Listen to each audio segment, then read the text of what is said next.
Welcome back to another Black Beauty video. If you didn't know, now you know. It's your girl Oni coming back to you again with another military edition video. Guys, I'm trying to keep up the motivation and stuff like that, but school is kicking my butt. Like school with being in Korea, the time difference and everything is kicking my butt, and just trying to explore, trying to have fun at the same time, trying to be a girl in her 20s, manage life. But besides all of that, let's get into it. If you've already seen the title, and we're going to be doing an MOS series. But before we even get into that, make sure to like, comment, share, and subscribe. Make sure to subscribe. Make sure to share out the video, and make sure to turn on your post notifications so you can get notified every time I drop a new video. Ooh, this here in my mouth.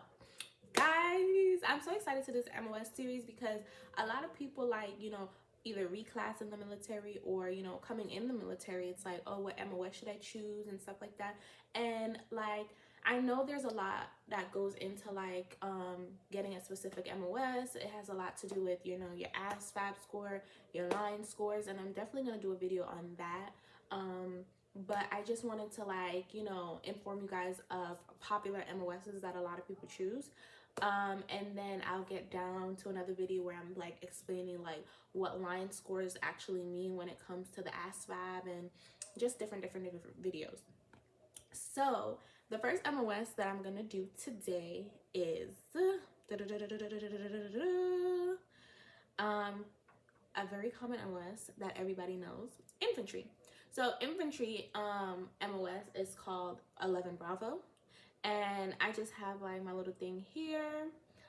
So the AIT is approximately 14 weeks, but then you have to make sure you incorporate basic, which is 10 weeks. So in total it's 24 to 25 weeks. The training focus is basically infantry soldiers are trained in various combat tactics, weapons, proficiency, patrolling, urban operations, and battlefield strategies. So let me get into what I've seen so far with that MOS.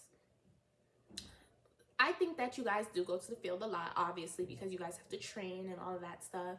You guys are very proficient in knowing different weapons, having to learn different weapons, having to learn different techniques, and having to they ruck a lot and all of that, because obviously you guys are front line.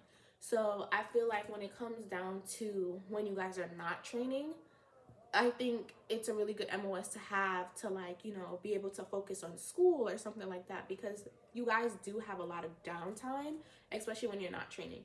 So when you go into garrison army, right, or force comm, right, and you go to your unit and everything, they have a training calendar, and that training calendar tells you all the things that you guys are doing throughout the year. If you guys are going to NTC, if you guys are going to the field, if you guys have a big training event coming up, if you guys, have Brave Rifles Week or something like that, which is sports week, or if you guys are training for a specific event, or if you guys have to go out into the field at this and this time, you guys have a training calendar.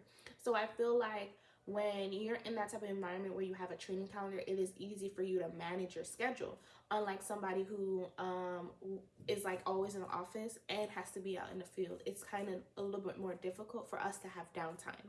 So I think that although infantry is very head on, it's hard, and a lot of people sometimes treat you like shit, only because I feel they have to store I feel they have to store endurance and mental endurance within you. You have to go through hard conditions and stuff like that. And even when you come to your unit, you experience that. You experience people get your shit and let's go, or you have to experience hardship when you're in that MOS, because they want to make sure that when you're in, I would say, a path of struggle, you know how to get through it. Or if you are lost somewhere, you know how to get through it. So they're very hands-on when it comes to like land navigation. They're very hands-on when it comes to like making sure like you know how to treat wounds, and you don't have to do all these things even though you might not be a medic, or that might not be your field. So I think that as an 11 Bravo, you have to be like everything all at once. Like you have to be proficient in like everything weapons. You have to be proficient in everything when it comes to like land navigation. You have to be proficient in when it comes to like at least basic medical care. And I think you also have to be proficient in like, you know, being a great leader. Everybody has to be proficient in being a great leader, but if you're 11 Bravo, I think you lead people into the most dangerous of situations, and you have to be, you know, level-headed enough to understand that those situations might not be, you know, the greatest for everybody. So I feel like that's all the things that you guys have to like endure. The next one that I'm gonna come up to is Combat Medic, 68 Whiskey. So the AIT length is approximately 16 weeks, right? But you then also have to include basics, which is 10 weeks. So it's gonna be 26 weeks. And the focus is combat medics receive extensive medical care, including trauma care, emergency procedures, patient assessment, and medical equipment operations. Their responsibilities are combat medics provide medical support in combat zones, treat battlefield injuries, and evacuate wounded personnel. Now, with a combat medic, I have a really good battle buddy. She's a combat medic, and I think that, you know, when it comes to like being a combat medic, I feel like their MOS is very, very, very hands-on, because they learn like almost 6 to like 8 months of medical information in like 3 to 4. So I think that when you go to that AIT, it's very, very like you gotta study. It's like taking a nursing class. And I see a lot of people, because when I was in AIT for 42 Alpha, I saw this girl get reclassed to the MOS of 42 Alpha because she failed AIT as a combat medic. And I think that you gotta really like make sure like when you're choosing an MOS, you gotta really think about like, what are your study habits? Are you able to do this? Are you able to like really buckle down and really study, and not like, you know, oh, I want to go out with my friends, I want to go out to the PX or something like that. Like you really got to make sure like, okay, is this something that you feel like you'll be proficient in? Like, is this something that you feel like, you know, you're able to do in the future? And especially when it comes to medical care, like you're playing with people's bodies. You're like actually like, you know, you got to make sure like, you know all the medical terms. You got to make sure like you know how to differentiate when a person's having a heart attack and when they're not. You know, you got to know how to treat wounds, especially if, you know, you're a line medic. So there's medics that work in the clinic, and there's medics that work with the troop. Ooh, I sound like I'm congested, which I am. And there's medics that work with the troops, which is like infantry. Like they work closely with the infantry MOS, and so they have to really be proficient in all the 11 Bravo stuff as well as the 68 Whiskey stuff, because, you know, let's say somebody does go down, or let's say somebody does get injured, or let's say somebody does fracture a leg, which has happened. I've been at NTC and I've seen somebody like fall off a striker, and like the 68 Whiskey, the medic on site had to be like proficient in, okay, the best way to evacuate them, the best way to give them medical care. Okay, what can I do to, you know, help with the pain, or what medication can I give, or, you know, what medications are you on? Are you allergic to anything? So I don't give you something that you're allergic to. Okay, how can I help you? Have you ever broken a bone before? Like they have to really be on their feet and think fast. And I think clinic medics do have it a little bit easier because, you know, you work in a hospital, you work in a clinic, or, you know, you're in that type of environment where it's a little bit more chill, you know, it's a little bit more working with your PA and stuff like that. So I feel like once you become a 68 Whiskey, it's kind of a little bit more like, okay, where they're gonna really put you. And so if they put you where you're a line medic, it's a little bit more of a stressful environment. And where if you're in a clinic, it's a little bit more of easier to transition in. So I feel like necessarily when you're picking a 68 Whiskey, it's more about like knowing what you're able to do. Because just like if the 11 Bravos go out to the field, you going out to the field, baby. You going out to the field. Don't let them lie to you. You be going, right? So I think that it depends on who you are as a person. Like, okay, do you like treating people? Do you like, you know, being in like a combat MOS and stuff like that? I think it just depends on the type of person you are. I had the opportunity to be a combat medic, but I was like, I heard combat and I was like, ooh, child, whew, child. I know my limits. I know my limits, and I'm already gonna be a soldier, and I'm a girly girl.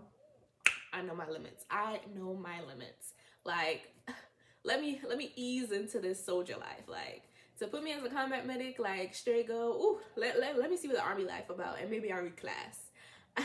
But the next MOS is military police, which is 31 Bravo. So the AIT length is approximately 10 weeks. So you got to incorporate basic training. So that's 20 weeks. And then the training focus is military police are trained in law enforcement techniques, crime prevention, crowd control, and detainee operations. The responsibilities of a military police: maintain discipline, enforce military law, conduct patrols, and provide security for military installations. I don't be seeing military police all that much. I don't really know like much about a military police. I know their schedules are very like different than ours. They have like a 24-hour like type of schedule because obviously they're the police. So I know like some people have morning shift, some people have night shift or something. That's what I was told. I don't know how true that is. You know, I'm just but I do feel like, you know, they go through extensive training as well, but it depends on who you are. Like, I know a lot of people like transition from like the police academy into the Army. So I feel like if you're that type of person who you have done law enforcement or want to do law enforcement when you leave the Army, that's a good MOS for you. Because I think what a lot of people do when they go to choose an MOS, sometimes, you know, we think like, okay, I'm gonna just like, you don't know. I feel like when you sign up, you don't know what the future may hold. So I think you always have to do an MOS that you can incorporate outside of the military. Like, you always got to think about that, whether or not you said you're doing 20 years or not, because you never know. You might get med boarded. You never know, like, you might get, you know, you might not like it. So I would say, like, choose an MOS that you could do outside the military. I know a lot of people want to be 11 Bravo, but, you know, there's not a lot of options for, like, a MOS outside of the Army besides maybe like police or security for an 11 Bravo. So like, choose something that you know that you're going to be proficient in when you get out of the military, or even if you get out of the military. So like military police, if you know like, hey, you know, you want to do this 20 years, 24 years, 25 years, hey, like, I give you all the credits, like, go ahead. But if you know like you're a person that, oh, I just want to see how it is and I'm not sure if I like it or not, choose something that's for you, that you know that you can accomplish outside of the military. Okay, the next one is Signal Support Systems, which is a 25 uniform. The AIT length is approximately 20 weeks. So it's long. It is long. Plus you got to incorporate basic, which is 10 weeks. So it's 30 weeks in total. The training focus is signal support specialists learn about communication systems, satellite operations, network troubleshooting, and radio frequency management. Signal support specialists install, operate, and maintain communication systems, ensure connectivity for the military operations. Now, I'm not gonna lie to you. I love me some S6. I love me some S6. Anytime something don't work, S6, my computer ain't working. I think that you gotta think about like the AIT length. Like, that's another long time away from all the people, and you gotta study and all of this and all of that. So if you're not a person that don't like school, or you don't like, you know, studying, I wouldn't choose this MOS, because it's like, listen, you gotta make sure you know what these people are talking about. Like, you gotta make sure you know what you're doing. And I honestly feel like with most of these MOSs, you don't really like learn your job until you arrive to your unit. Because I heard that with a lot of people, like, you don't learn your job until you arrive to your unit. And it's unfortunate sometimes, but it is what it is. Like, you learn what they think they're gonna teach you at your unit, but no. Your job is actually like hands-on.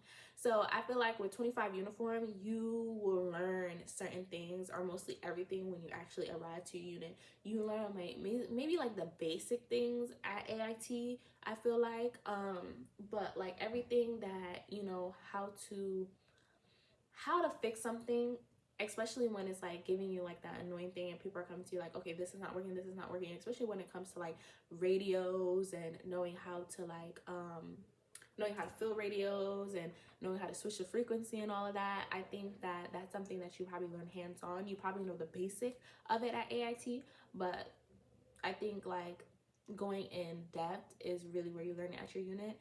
I think you got to think about again what you want to do outside of the military. Is this something that you would enjoy while you're inside of the military? Because a lot of people choose jobs or choose MOSs and hate it when they get here. So you got to think about if that's something like you want to do as your 9 to 5 every day. Because I know a lot of people that don't like to be certain MOSs. Okay, the next one is Human Intelligence Collector, 35 mic. So the AIT length is approximately 20 weeks.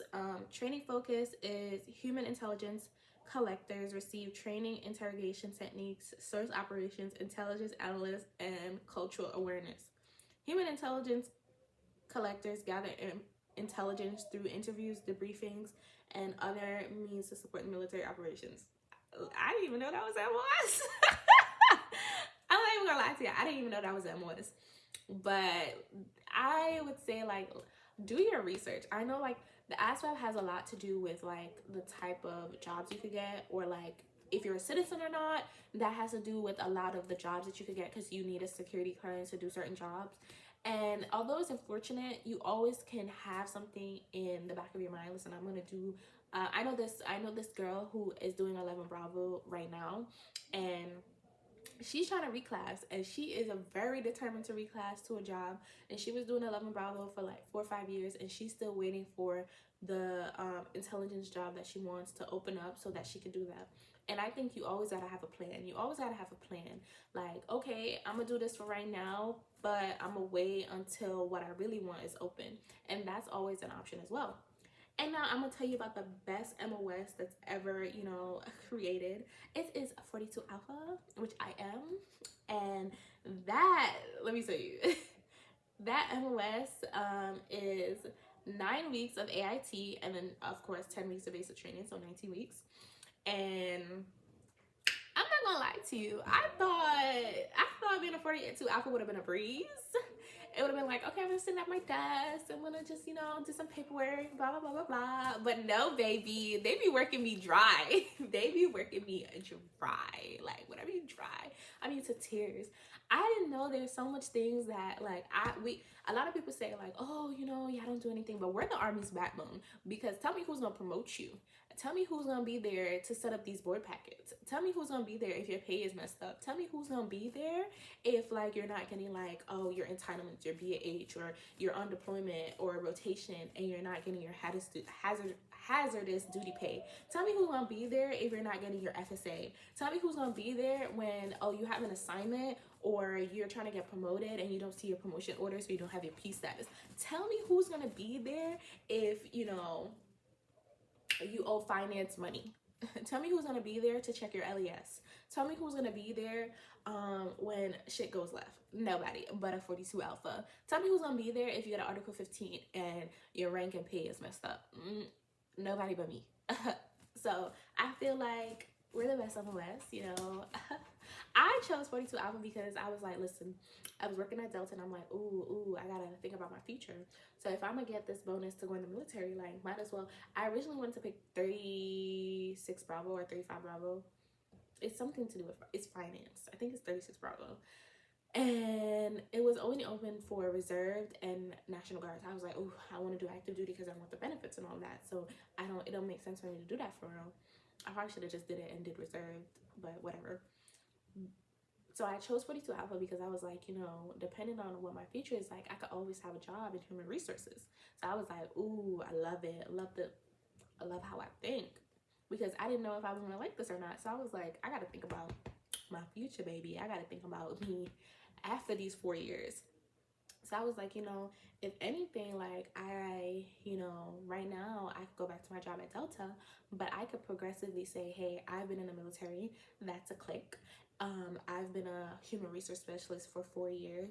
I also been working proficiently with Excel, Outlook, Word, Teams, everything. They love when you're proficient in that. So I'm like, listen, I want to work in corporate America. Like, I want to be, a blazer baby, like, or I want to be a nurse baby. Like, one of those two. I don't know which one is in my future yet. Maybe both. I got to see where God's pushing me. But So I was like, oh, I'm gonna be a 42 Alpha, and you know, if anything, and I don't like the military, I'm out, and I'm gonna go apply for a human resources job at Delta. Like, easy peasy, you know, put my resume up there, and I have all these, like, you know, attributes, all these 42 Alpha certificates. I have my degree, and it's like, ooh, look at me, my resume is cute. So I'm just really excited about what's to hold in the future for me, especially with the MOS that I chose.